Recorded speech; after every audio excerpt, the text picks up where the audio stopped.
सब मंदिर है, सबके सब मंदिर ऐसे नहीं है। आजकल हो रहे हैं, सारे समाज में स्वच्छता का भान जग रहा है स्वच्छ भारत के कारण, तो मंदिरों पर भी उसका परिणाम है। कुछ मंदिर पहले से ही ऐसे थे, लेकिन ये सब मंदिरों में करना पड़ेगा, क्योंकि मंदिर सार्वजनिक ठिकान है, स्थान है। बड़े मंदिरों तो प्रसिद्ध है, सब लोग जाते हैं। कुछ उतने बड़े नहीं, उससे छोटे हैं, लेकिन उन मंदिरों में बहुत से लोग जाते हैं। परंतु दूर दूर तक मंदिर नहीं, वहां भी छोटे छोटे मंदिर है, 10,000 जनसंख्या में 3-4 गांव का मिलाकर, वहां भी ये वातावरण चाहिए। मंदिर कहने के बाद पवित्रता ये उसका पहला अभिन्न अंग हो जाता है। मंदिर की पवित्रता, मंदिर में शांति, मंदिर में दूसरा अंग है उपासना। जो मंदिर है, वहां के जो भगवान है, जो विग्रह है, हमारे यहां प्रत्येक का एक विशिष्ट कर्मकांड है, विशिष्ट मंत्र है, विशिष्ट पद्धति है, परंपरा से चलती चली आ रही है। बहुत थोड़ी बातें उसमें ऐसी है जो समय के अनुसार बदलती है, जो बदलती है उनको बदलना ही चाहिए। सर्वदूर पहले भारतवर्ष में बहुत प्राचीन समय में बलि चढ़ता था। आजकल जीवों को बलि नहीं देते, परंपरा के स्मरण के लिए नींबू काटते हैं, नारियल फोड़ते हैं, क्योंकि ये बलि की हिंसा काल सुसंगत नहीं है। ऐसा जब ध्यान में आया तब हमने आचार बदल लिया। ऐसी बहुत थोड़ी बातें ऐसी है जिनको समय के अनुसार बदलना पड़ता है, बदलना चाहिए। परंतु बहुत सारी बातें उसके पीछे हमारा वह आध्यात्मिक विज्ञान है जो अंतस्फूर्ति से प्राप्त हुआ है। हमारी जो सूक्ष्म सृष्टि है, जो स्वरों के द्वारा नियंत्रित होती है, वेदों के छंदों के द्वारा नियंत्रित होती है, उसको प्रत्यक्ष करने वाले महापुरुषों ने वहां के तथ्य के अनुसार उसका विधान किया है। उसका पूर्ण पालन प्रेम के साथ ऐसा होना चाहिए।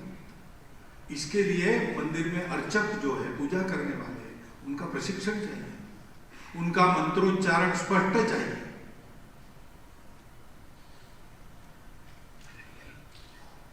जल्दी जल्दी में जैसे तैसे कर दिया, ऐसी उनकी विधि नहीं चाहिए। और लोगों को जल्दी रहती है तो उनके लिए दूसरे पर्याय भी मंदिर की पूजा में उपलब्ध चाहिए। जैसे किसी मंदिर में जा नहीं सकते, दिख रहा है सामने रास्ते के किनारे, रुक कर जा सकते लेकिन रुक नहीं सकते, जाना है सब। तो हमारे यहाँ जो श्रद्धालु है वो क्या करते हैं, अपने वाहन से या पैदल चलते समय मंदिर के कलश का दर्शन करते हैं, नमस्कार करते हैं और ये कहते हैं कि दर्शन हो गया। जब ये स्थिति है कि नहीं कर सकते दर्शन, तो उस स्थिति के लिए भी हमारे यहाँ पर्याय है, मंदिर का कलश देख लो, दर्शन का पुण्य प्राप्त।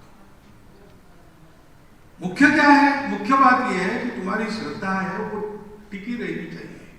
आचरण तुम्हारा ठीक है, पूरा नहीं कर सकते, जितना कर सकते हो उसमें एक पर्याय है, वो करो। इस प्रकार का एक लचीला कर्मकांड हमारी विशेषता है हमारे भारत में। उसको ठीक से समझ कर पूर्णतः आचरण में लाना चाहिए। और दूसरी बात है कि लोगों ने मंदिर में आना चाहिए।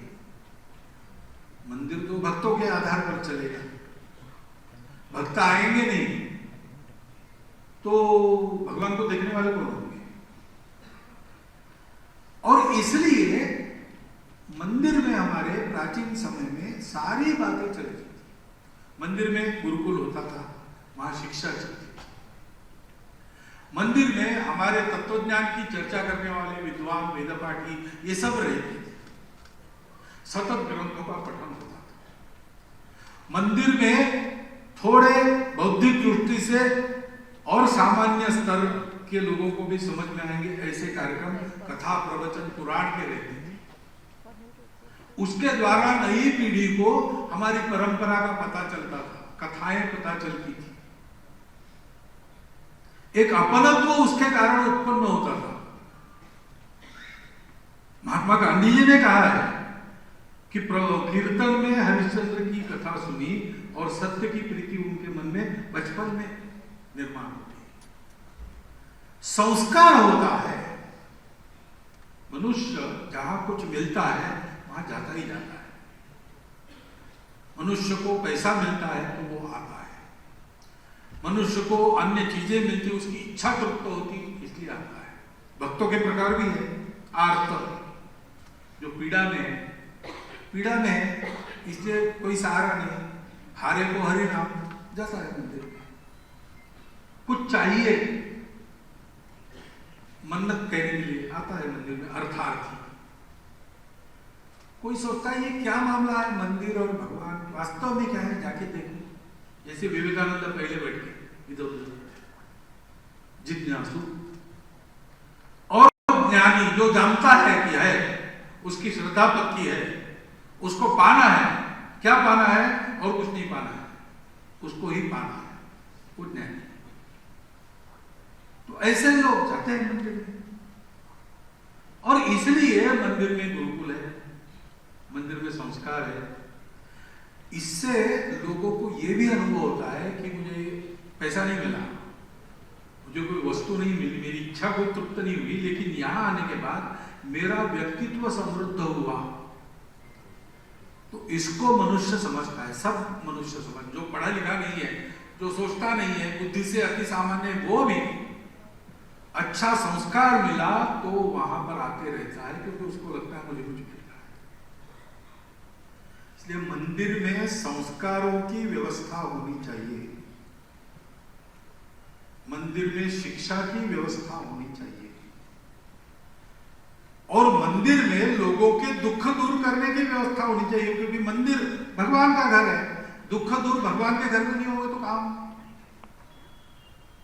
और इसलिए अन्न सत्र चलना चाहिए, सेवा के उपक्रम चलने चाहिए। पहले सब होता था, आज भी बहुत से लोग हमारी सेवा करते हैं। आजकल एक उपक्रम चलता है, हिंदू स्पिरिचुअल सर्विस डे। अपने यहां हुआ कि नहीं पता नहीं, देश के अनेक शहरों में हुआ है।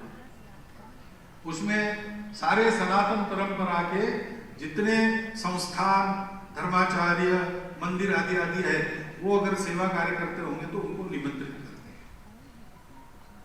जब वो आते हैं तब देखने में आता है कि अगर संसार भर का स्टैटिस्टिक्स जमा किया जाए और सबसे अधिक सेवा किस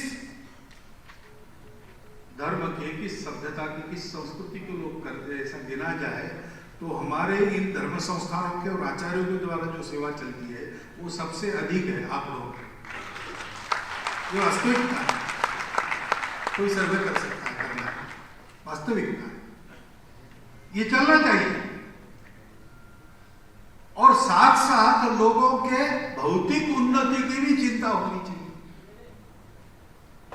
क्योंकि हमारे यहां हमारा समाज प्रकृति से और परंपरा से राजा पर निर्भर नहीं रहता है। राजा का काम होता है, राजा अपना काम करता है, राजा ने अपना काम ठीक करना चाहिए, इसको समाज को देखना पड़ता है। जैसे प्रजातंत्र की पद्धति है, प्रतिनिधि हमारे हम चुन के देते हैं, वो देश को चलाते हैं, हम उनको देकर सो नहीं जाते, हम देखते रहते वो क्या करते क्या नहीं करते, और जो अच्छा करते उसका फल, और अगर कभी गड़बड़ करते तो उसका भी फल उनको चुनाव में मिलने लगा है आजकल भारत में। होता है, वो समाज है नियंता, इसलिए उस समाज को योग्य बनाए रखना, योग्य बनाने के लिए सक्षम बनाए रखना, वो दुर्बल न हो, उसमें अभाव न हो, उसमें उपेक्षा न हो, वो समाज एक रहे। दुर्भाग्य में से इसी रूढ़ी नीतियां है जो हमको बांटती है। क्यों ये करना? ठीक है, हो गया, अब तो हम सबको जोड़ सकते हैं। राम तो घटघट में जड़ चेतन चराचर सृष्टि में भगवान ही है और कुछ नहीं है, ऐसी हमारी मान्यता है। उसकी उपासना करने में निर्गुण की करना, सगुण की करना आदि आदि भेद प्रकृति के अनुसार रुचि नाम वैचित्र्यात् रुजु कुटिल नाना तथैसा ऐसे रहे। लेकिन वो तो सब में है, तो समाज एक रहे, इसलिए समरसता का संदेश कहां से सिखाया जाएगा? मंदिरों से जाएगा। आंध्र प्रांत में जो बताया 57,000 मंदिरों की चिंता करेगी तिरुपति वाले। ये 57,000 मंदिर कहाँ है? वो सुदूर देहातों में है, जहां केवल SC ST OBC रहते हैं, ऐसे स्थानों पर भी है। उसके पुजारी भी वहीं से आते हैं, उनकी चिंता करेगा तिरुपति का संस्थान, तो समाज जुड़ेगा। सबकी चिंता करने वाला मंदिर होना चाहिए। जितना उसका रीच है, जितना उसका सामर्थ्य है, उतनी जनसंख्या को समाज के संभालने वाला, उनकी भौतिक उन्नति को देखने वाला, उनकी अभाव में सेवा करने वाला, आपत्ति में उनको आसरा देने वाला, उनको संस्कार देने वाला, उनको उपासना सिखाने वाला और उनको परम तत्व की ओर अग्रसर करने की प्रेरणा उनकी जगाने वाला हमारा मंदिर है, होना चाहिए। और इसलिए ये बहुत आनंद की बात है मेरे लिए। तो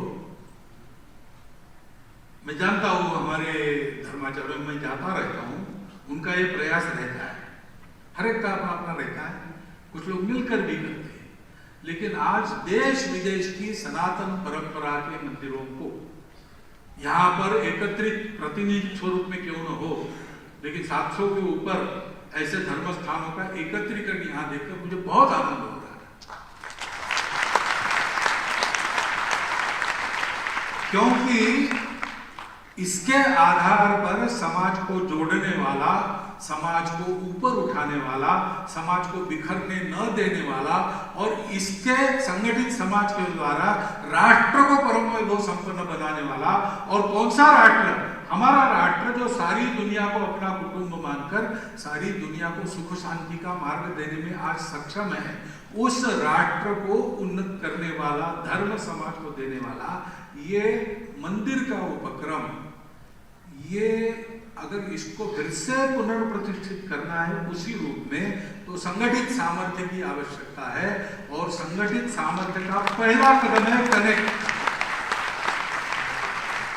यानी अब हम आ गए 700 साढ़े 700 लोग यहाँ आ गए। आगे हमको एक बात करनी चाहिए, कैसी योजना बनेगी, उस योजना के अनुसार अपने अपने मन से नहीं चलना। एक योजना बनेगी, वो आपके पास आएगी, उसके अनुसार अपने अपने क्षेत्र में उसको सफल बनाना। पहली बात है सर्वे करना, कहां कहां मंदिर, गली में छोटा सा भी मंदिर हो, सबकी सूची अपने पास चाहिए। दूसरी बात, इन मंदिरों में रोज पूजा हो, मंदिर की स्वच्छता की चिंता हो, मंदिर बस्ती से या गांव से जुड़े। इसके लिए जो करना है वो वहां कैसे कर सकते हैं? सब लोग नहीं कर सकते। छोटे मंदिर क्या करेंगे? गली गुचे में बसे मंदिरों का कुछ नहीं होता है, उनका तो रजिस्ट्रेशन भी नहीं, कमेटी भी नहीं। जो मंदिर की कमेटियां हम जो चाहते वो करने में स्वतंत्र है, वो कर लेगी। लेकिन कई जगह सरकारी नियंत्रण में मंदिर है, उनको तो वहां की सरकार की मर्जी से चलना पड़ता है, वो एकदम कैसा कर सकेंगे? नहीं कर सकेंगे। तो हमको ये देखना पड़ेगा कि हमारा संगठित बल इन सबको साधन धन से परिपूर्ण करे। ये महाप्रयास पूरे देश भर के सनातन परंपराओं के मंदिरों का एक पुल बने, उसमें से संपर्क। थोड़ा अपना मेरा, मैं मेरा वगैरह छोड़ना पड़ेगा, लेकिन इट इज हाई टाइम। ये नहीं करते हैं तो हम संकट में है। देखिए अभी मैंने सुना तमिलनाडु में सोमवार शिव जी का वार माना जाता है। शिव जी के सेवक नंदी जी है, इसलिए शिव जी के दिन नंदी को काम नहीं देना, यानी खेती बंद रखना, ये तमिलनाडु में एक आम रिवाज था, अभी भी बहुत जगह चलता है। उस दिन अगर बैल से कोई काम लेता है तो उसको फाइन होता है गांव की तरफ से, वो देना होता है। लेकिन अब शिव मंदिरों में सोमवार के दिन दर्शन के दिन लिए जाना यहाँ तो ठीक है, शहरों में छुट्टी नहीं रहती उस दिन तो कोई जाता नहीं, ऐसा मुझे बताया बात, कोई जाता नहीं। शनिवार इतवार छुट्टी रहती है, उस दिन जा सकते हैं, सोमवार को नहीं जा सकते। इसलिए सोमवार को शिव मंदिर खाली रहते। वो सुझाव भी दिया उन्होंने कि ये छुट्टी जो है शनिचर इतवार के बजाय इतवार सोमवार कर दीजिए, तो शिव मंदिर में फिर से लोग आएंगे सोमवार के लिए। महत्वपूर्ण है। लेकिन यह हालत है, अगर जिसको धर्म का पालन करना है वो धर्मी नहीं रहेगा या उसकी श्रद्धा नहीं रहेगी, तो धर्म कहां से चलेगा? धर्म नहीं चलेगा तो मोक्ष की ओर कौन देखेगा? सब भौतिक जड़वाद में, कंज्यूमरिज्म में मग्न हो जाएंगे। हो रहा है दुनिया के देशों में, आज ये स्थितियां हैं। हमारे यहाँ वो स्थितियां लाने का प्रयास करने वाली शक्तियां हैं। वो कैसे उससे बचेंगे? हम आधुनिक जीवन का प्रवाह तो चल रहा है, बचना एक ही है उपाय, श्रद्धा, श्रद्धा और निष्ठा। वो श्रद्धा निष्ठा जागृत करने का काम मंदिर करते हैं। इसलिए सब मंदिरों को अपने साधन संसाधनों का विनियोग करके भारत के छोटा मंदिर भी उसको सशक्त बनाना पड़ेगा। तो कनेक्ट तो आपने कर लिया, अब सर्वे और ये, और फिर हम मिलते रहेंगे तो अनुभवों का आदान प्रदान होगा। तो बहुत सी बातें एक दूसरे की लेने लायक। मंदिरों की स्वच्छता, मंदिरों में पवित्रता, मंदिरों के द्वारा सेवा, बहुत करना है। अभी यहाँ गया था पास में हथियाराम मठ है, गाजीपुर जिले जखनिया के पास।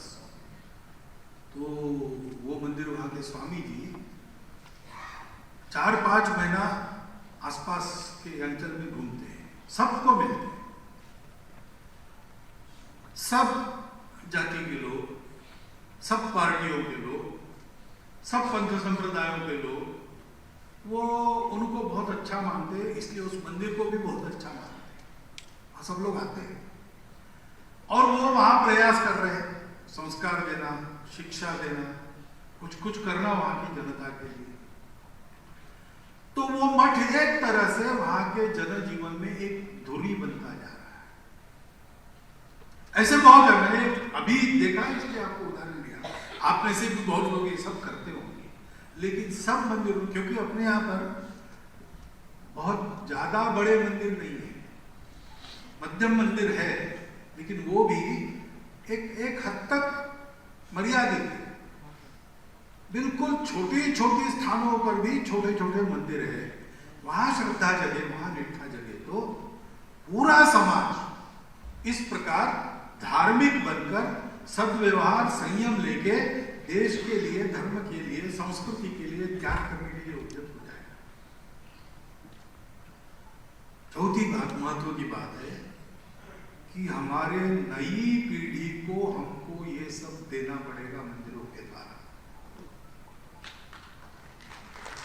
क्योंकि आगे तो उनको संभालना है, आगे तो उनको संभालना है। हम सब लोग 40 साल या ऊपर दिख रहे हैं यहाँ पे, तो ठीक है, और 20-30 साल आप संभालेंगे, उसके बाद कौन है? जिनको संभालना है उनको अभी से प्रशिक्षित करना चाहिए। तो उनके लिए संस्कार वर्ग, आसपास के बस्तियों में स्तोत्रों का पठन करवाना, स्तोत्र याद करवाना, ऐसे उपक्रम हमको चलाने पड़ेंगे। सेवा के उपक्रम तो चलाएंगे ही हम, जैसा कहा गया, शिक्षा और स्वास्थ्य की चिंता, क्योंकि आज के मनुष्य की सबसे बड़ी, और जिन बातों के लिए वो कुछ भी छोड़ सकता है, ऐसी आवश्यकता है स्वास्थ्य और शिक्षा। और वो सुलभ और सस्ती उसके लिए नहीं, जैसी चाहिए वैसी नहीं, इंफ्रास्ट्रक्चर कम पड़ता है। हम उस कमी को पूरा कर सकते हैं। हम अनेक पैथियों का उपयोग करके क्लिनिक चला सकते हैं। हम एम्बुलेंस वगैरह खरीद के गांव में भेज सकते हैं। शेगांव में गजानन महाराज का मंदिर है विदर्भ में, वो ऐसे करता है, और भी है। ये सारे उपक्रम हम करें, कनेक्ट हो गए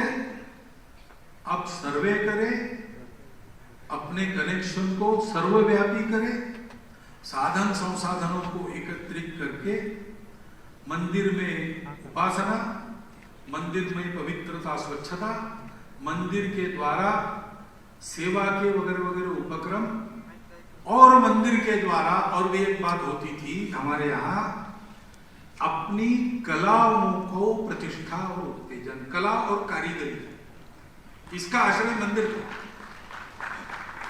समाज का एक आर्थिक दृष्टि से बहुत पीछे का वर्ग आज कारीगरी में, उसको प्रोत्साहन मिलेगा तो अपनी कारीगरी की भरोसे ऊपर आएगा,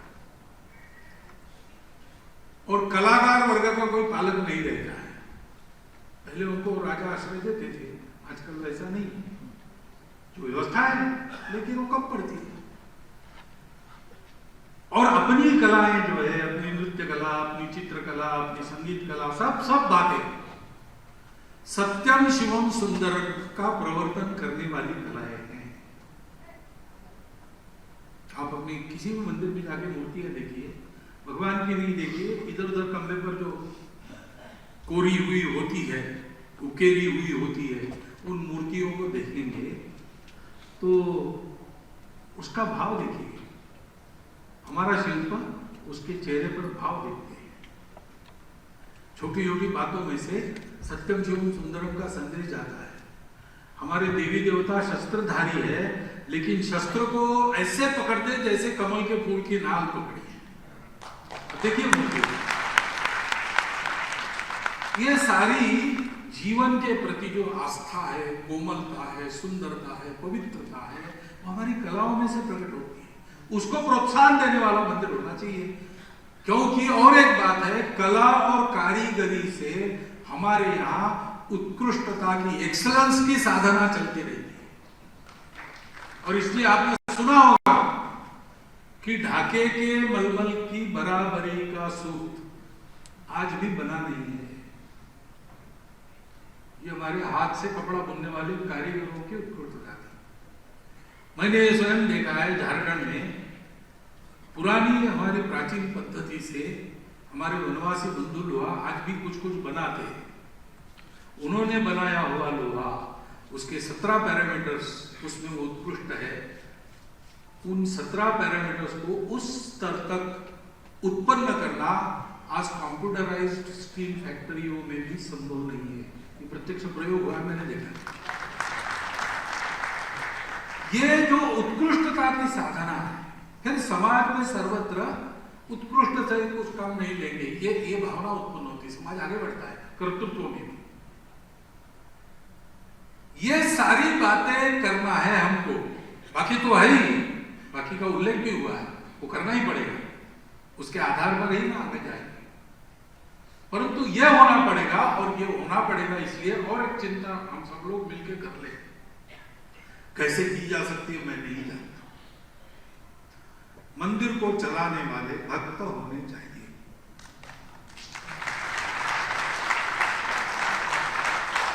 आज हम देखते हैं अपने यहाँ मंदिर की स्थिति अलग अलग है। कुछ मंदिर समाज के हाथ में, कुछ मंदिर सरकार के हाथ में। सरकार के हाथ में ऐसे मंदिर भी अच्छे चलने वाले बहुत है। ये सब करने वाले सरकार के हाथ में मंदिर है, और ये सब करने वाले समाज के हाथ में है मंदिर, वो भी है। और ऐसे नहीं है, ऐसे मंदिर भी इधर भी है उधर भी है। मूल कारण क्या है? एक कारण व्यवस्था है, उसका क्या विचार करना आप जानो। लेकिन दूसरा कारण है कि करने वाले, अगर सरकारी भी रचना है तो भी उसमें जो लोग हैं वो भक्त है। काशी विश्वनाथ का दर्शन करके आइए, आपको पता चलेगा मैं क्या कर रहा हूं, कैसा हो गया स्वरूप हो गया, क्यों हुआ। करने वाले ठीक है, वो सरकार के नियुक्त लोग होंगे, लेकिन मन में भक्ति है। अपने मंदिर को चलाने वाले भक्त होने चाहिए, भक्तों ने संभालना चाहिए। इसलिए मंदिरों के द्वारा समाज में भक्ति और शक्ति दोनों की आपूर्ति करने का काम सब मंदिर करें। ये समय की आवश्यकता है, और उसका अगर इतना अच्छा शुभारंभ आप सब लोगों ने किया है, आप मंदिर चला रहे हैं, तो बहुत से लोग ऐसे हैं बहुत अच्छी तरह चला रहे हैं। ऐसे कर्तृत्व संपन्न व्यक्ति एक आस्था लेकर आज अगर यहाँ जुड़ गए हैं, तो मैं मानता हूँ कि अपने देश के सनातन परंपरा के सभी भारतीय पंथ संप्रदायों के सभी धर्म स्थानों की प्रगति उत्तरोत्तर ऐसी होगी कि उसके आधार पर अपना समाज विश्व में सिरमौर समाज बनके विश्व का मार्गदर्शन करने की योग्यता प्राप्त करेगा। ये लक्ष्य आज के इस कनक से साध्य हो, ऐसी शुभकामना आपको देता हूं और मेरे 4 शब्द समाप्त।